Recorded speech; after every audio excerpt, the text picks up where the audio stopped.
It was titled Final for a reason, a desperate last-ditch effort by a failing company on the brink of bankruptcy, but instead saved the company and sparked one of the biggest franchises in the industry. With over 16 main entries and countless spin-offs, we're diving deep into the history of the franchise that is Final Fantasy.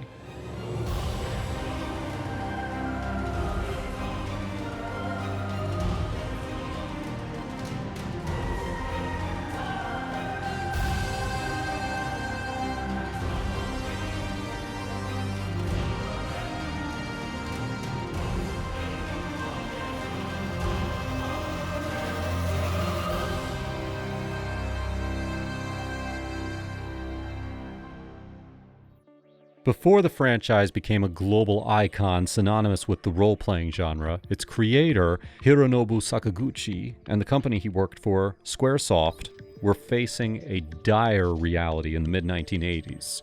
Square had been developing simple RPGs, racing titles, and pseudo-3D games for the Nintendo Famicom, but these efforts failed to compete with the market and performed poorly commercially.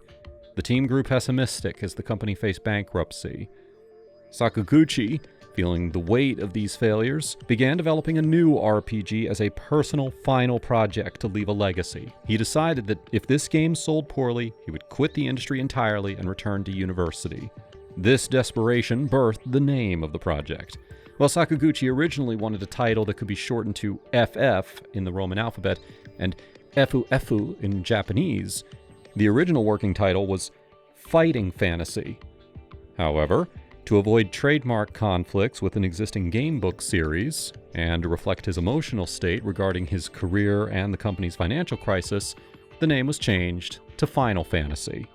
With Dragon Quest dominating the market in 1986, Sakaguchi realized Square needed to pool its best talent to compete. He formed a core 7-member A-team, recruiting designers Koichi Ishii and Akatoshi Kawazu. Kawazu designed the combat, leaning on his love for table games and wizardry to create an elemental weakness system, a fresh concept for Japanese RPGs at the time. Ishii focused on the world building, introducing the crystals and suggesting artist Yoshitaka Amano for the designs.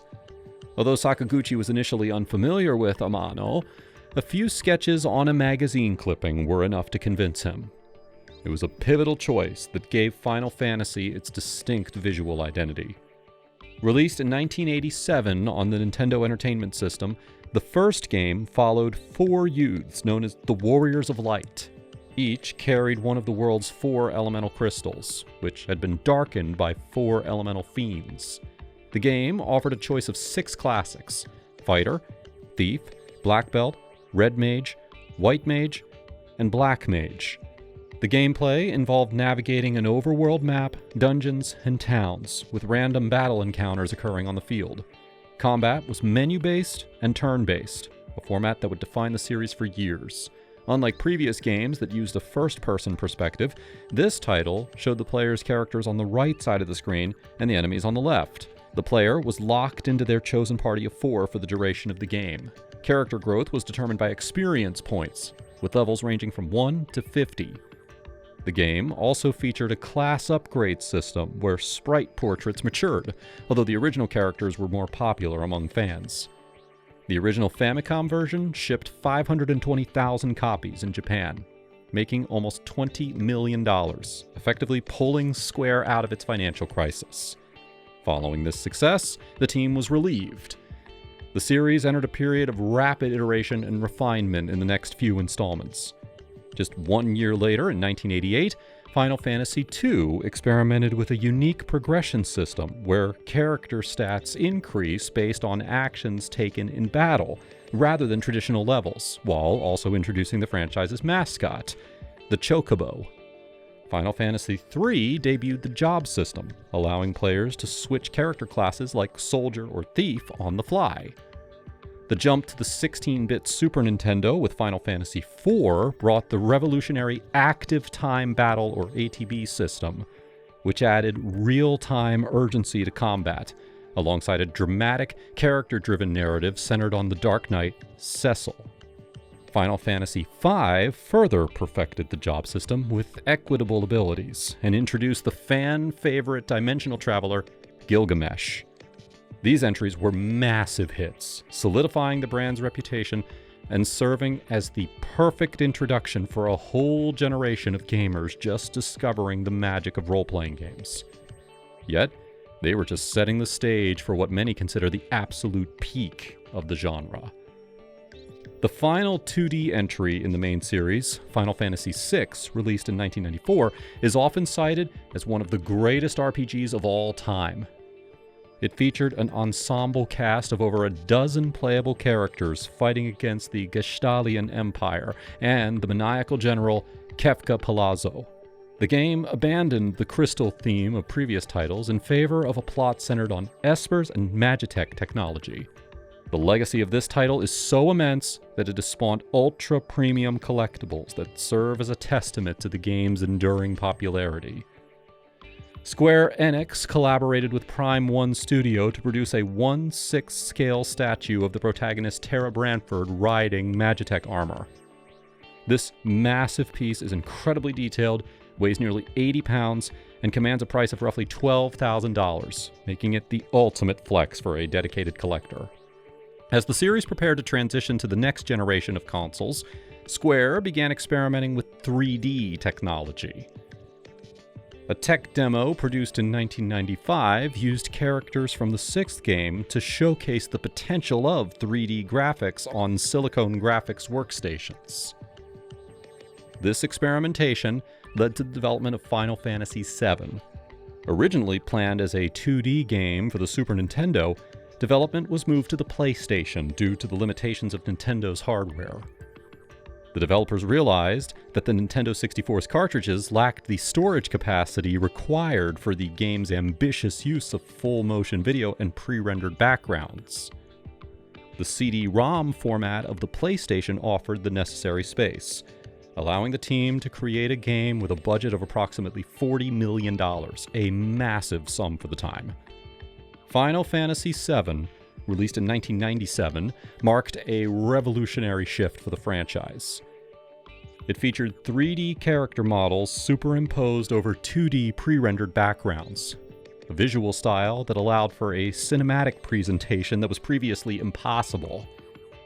The game's story followed Cloudstrife, a mercenary claiming to be a former member of Soldier, joining the eco-terrorist group Avalanche to fight against the Shinra Electric Power Company.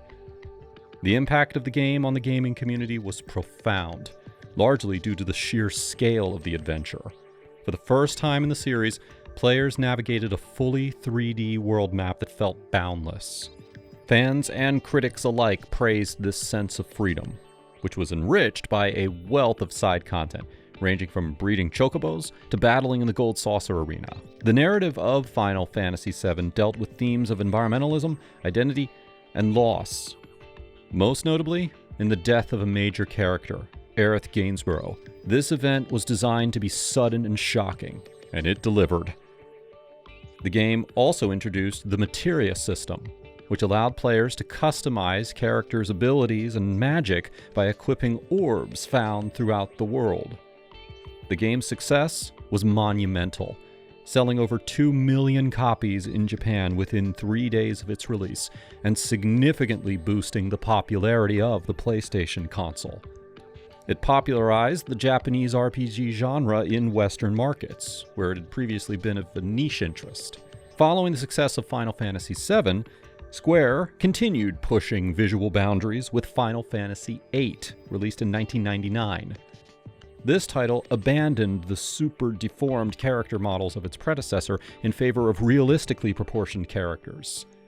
The game focused heavily on a central romance between the protagonist, Squall Leonhardt, and Rinoa Hartley. The game introduced the Junction system, which replaced traditional armor and weapons with a system where players equipped Guardian forces to boost their statistics. This shift towards realism and fashion extended to the real world. Square Enix launched a high-end jewelry line featuring sterling silver replicas of Squall's Griever ring and later Cloud's Cloudy Wolf ring. Costing between $200 and $400, these items are treated as legitimate fashion accessories in Japan. With Final Fantasy IX launching in 2000, it was a deliberate return to the series' roots. It moved away from the futuristic settings of the previous two games and returned to a high fantasy medieval world filled with castles, airships, and black mages. The character designs returned to a more stylized, super deformed aesthetic, courtesy of Yoshitaka Amano's influence. The story followed Zidane Tribal, a thief with a tail, and Princess Garnet as they battled the villainous Kuja. The game refined the ability system, where characters learned skills from equipped items, eventually mastering them for independent use. It also introduced active time events, which allowed players to view scenes happening elsewhere in the world, adding depth to the supporting cast. This entry was intended to be a nostalgic celebration of the franchise's history before the move to the PlayStation 2. Final Fantasy X in 2001, now on a more powerful console, was the first game in the series to feature fully three-dimensional environments and voice acting. The story centered on Titus, a star blitzball player who is transported to the world of Spira, where he joins the summoner Yuna on her pilgrimage to defeat the colossal monster Sin. The game replaced the ATB with the Conditional Turn-Based Battle, or CTB, system, which paused the action to allow players to plan their moves strategically based on the turn order. It also replaced traditional levels with the Sphere Grid, a massive board where players moved nodes to unlock stat boosts and abilities. This system offered immense freedom in character development. The inclusion of voice acting required the localization team to carefully match dialogue with character lip movements, a technical challenge that occasionally resulted in awkward pacing. Despite this, the game's emotional story and high production values made it a critical and commercial success, leading to the release of the franchise's first direct sequel, Final Fantasy X2, in 2003. The series took a bold new direction with Final Fantasy XI in 2002, launching as a massively multiplayer online role-playing game, or MMORPG. This move was a significant departure from the single-player experiences of the past. Players created their own avatars from various races and explored the world of Vana'diel. The game utilized a job system that allowed players to switch classes and later introduced a sub-job feature, enabling characters to use abilities from a secondary class. The game forced players to group together to complete missions and level up, fostering a strong sense of community. However, it also introduced challenges, such as a steep learning curve and competition for quest objectives. The game required a monthly subscription fee and was the first MMORPG to allow cross-platform play between PlayStation 2 and PC users. In 2006, Final Fantasy XII was released for the PlayStation 2, introducing the Active Dimension Battle system. This system eliminated random encounters, allowing combat to take place seamlessly in the open world. The game was set in the world of Ivalice, featuring a political plot involving the war between the empires of Arcadia and Rosaria. Players could program the artificial intelligence of their party members using gambits, a series of if-then statements that dictated character actions in battle. The world of Ivalice was further expanded in the sequel Revenant Wings on Nintendo DS, and the main game was later refined with the Zodiac Age remaster. Around this era, specifically for Final Fantasy XII and later for Dissidia in 2008, Square partnered with the Japanese beverage giant Suntory to release real-life potion drinks. These bottles were visually stunning, featuring intricate stoppers that resembled high-end perfume bottles, making them instant collectibles. However, the drinks had a notorious taste. Many fans bought them solely for the gorgeous bottle, draining the liquid down the sink. Final Fantasy XIII arrived on the shelves in 2009 for the PlayStation 3 and Xbox 360, marking the series' debut on high-definition consoles. The game was notable for its visually stunning graphics powered by the Crystal Tools engine and a complex battle system that evolved the traditional active time battle mechanics. Players controlled Lightning, a soldier attempting to save her sister, Sarah. The game introduced the paradigm shift system, which allowed players to change the roles of their party members in real time during combat. Roles included Commando for physical attacks, Ravager for building chain combos, and Medic for healing. Combat focused on staggering enemies by filling a chain gauge, which rendered them vulnerable to massive damage. Now, while the battle system was praised for its speed and strategy, the game faced criticism for its linear level design during the first 20 to 30 hours, often described as moving through a series of corridors. It wasn't until the 11th chapter that the game opened up, allowing players to explore the vast area of Grand Pulse and undertake side missions. The game did not feature towns or traditional NPC interactions in the same way previous titles had, streamlining the experience to focus on the narrative momentum. Lightning Saga was eventually expanded into a full trilogy with the time-traveling Final Fantasy XIII-2 and the action-heavy Lightning Returns. But what came next was the first significant stumbling block in the franchise, with the initial launch of Final Fantasy XIV in 2010. Intended to be the next major MMORPG following the success of the 11th installment, the game launched to an overwhelmingly negative reception, garnering a Metacritic score of 49. Players and critics cited a multitude of issues, including a convoluted interface, severe server instability with up to 400 crashes a day, and a lack of meaningful content. The game's map system was criticized for being unhelpful, failing to label key locations or quest objectives clearly. The market ward system, which replaced a traditional auction house, forced players to check individual retainer characters one by one to find items, a process that could take hours. Furthermore, the game imposed a fatigue system that penalized players for grinding by reducing experience points earned after a certain amount of playtime. The graphical engine, while producing beautiful character models and cutscenes, was poorly optimized. This obsession with graphical fidelity forced the developers to limit the number of characters displayed on screen to 20, undermining the massively multiplayer nature of the genre. Square Enix appointed Naoki Yoshida to rescue the failing title. Yoshida identified that the development team lacked experience with modern MMORPGs, and it adhered too strictly to the design philosophies of the PlayStation 2 era.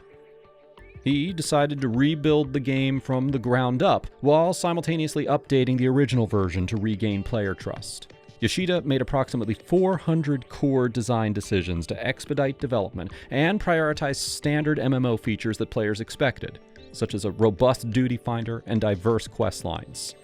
The original version of the game was eventually shut down, and the storyline incorporated a catastrophic in-game event where the dragon Bahamut destroyed the world, setting the stage for the relaunch. Final Fantasy XIV, A Realm Reborn, was released in 2013 to critical acclaim, featuring a revamped combat system, a clearer interface, and a wealth of content that paid homage to the entire franchise. It became a massive commercial success, eventually surpassing 20 million registered players. After years of effort that was poured over into the MMO, for Final Fantasy XV, released in 2016, the team focused again on the offline experience, originating as the spin-off title Final Fantasy Versus 13 before being rebranded. The game focused on Prince Noctis Lucis Calum and his three friends, Gladiolus, Ignis, and Prompto, on a road trip to reclaim his kingdom from the Niflheim Empire. The marketing for this title was unprecedented, blurring the lines between fantasy and reality. To promote the game and the Kingsglaive movie, Square commissioned a functional, one-of-a-kind Star of Lucis Audi R8 with custom rims, sold via raffle for approximately $470,000. This entry fully embraced real-time action combat, a significant departure from the turn-based roots of the numbered series. Players controlled Noctis, who could warp across the battlefield, switch between various weapons instantly, and call upon his allies for cooperative attacks. The game featured a massive open world, Eos, which players traversed using the Regalia, a customizable luxury car. The game emphasized the bond between the four main characters, a story later retold in the stylized Final Fantasy XV Pocket Edition. with mechanics built around camping, cooking food to gain status buffs, and viewing photos taken by Prompto during their journey. Magic was treated as a consumable resource that had to be crafted and equipped like items. Summoned monsters, known as astrals, were immense beings that could only be called upon during specific, often opaque conditions during battle. Now, while the open world exploration was praised, the latter half of the game was criticized for becoming linear and restrictive. The series continued to evolve with Final Fantasy XVI, released in 2023. This entry moved the franchise further into the realm of character action games, merging RPG mechanics with quick reflex combat reminiscent of titles like Devil May Cry. Set in the high fantasy world of Valisthea, the story followed Clive Rosefield, a warrior on a quest for revenge across several decades. The world was divided into nations that controlled mother crystals, the source of magic, led by individuals who could transform into powerful icons, or summons. The combat system was fast and flexible, focusing on Clive's ability to switch between different icon powers on the fly to execute combos. The game featured spectacular boss battles between giant icons, often compared to kaiju fights in scale. To help players manage the dense lore, the game introduced the Active Time Lore feature, allowing players to pause cutscenes and read contextual entries about characters, locations, and terms relevant to the current scene. The game adopted a darker, more mature tone than previous entries, dealing with themes of slavery, war, and political intrigue. The series has also spawned numerous spin-offs and sub-series, including the tactical RPG Final Fantasy Tactics, which introduced a grid-based battle system and a mature political storyline set in the world of Ivalice. In 2003, Final Fantasy Crystal Chronicles introduced multiplayer action, while the compilation of Final Fantasy VII expanded the lore with Dirge of Cerberus and the PlayStation Portable prequel Crisis Core. Other notable spin-offs include the Dissidia fighting games, which brought together heroes and villains from across the franchise, and the retelling of the original game's lore in Stranger of Paradise: Final Fantasy Origin. The mobile market saw titles like Final Fantasy Record Keeper and Brave Exvius, which utilized nostalgia and simplified mechanics to reach a broader audience. While Final Fantasy is primarily a single-player RPG series, it has cultivated a dedicated community of speedrunners. These players compete to complete the games as quickly as possible, using glitches and optimizing strategies to shave seconds off their times. Also preserved through ports, remakes, and collectibles, the Final Fantasy fanbase stands firm. While the Pixel Remaster series polished the 2D classics for modern hardware, the Final Fantasy VII Remake project expanded a beloved RPG into a multi-part modern experience. As the series moved into the modern era, it continued to balance between tradition and innovation. The duality seen in Final Fantasy XV, a game for fans and first-timers, encapsulates this struggle. The franchise strives to honor the Crystals, Chocobos, and summons of the past while adopting the action combat and its open worlds. The series has proven that it can survive financial crises, critical failures, and dramatic shifts in consumer taste, remaining a pillar of the RPG genre for over 35 years. The sheer volume of content, from the 100+ hours required to fully complete titles like Final Fantasy XII to the ongoing updates of the MMOs, all offers a depth of engagement that few other franchises can match. Thanks for joining us for the video. If you enjoyed it, you can like and subscribe.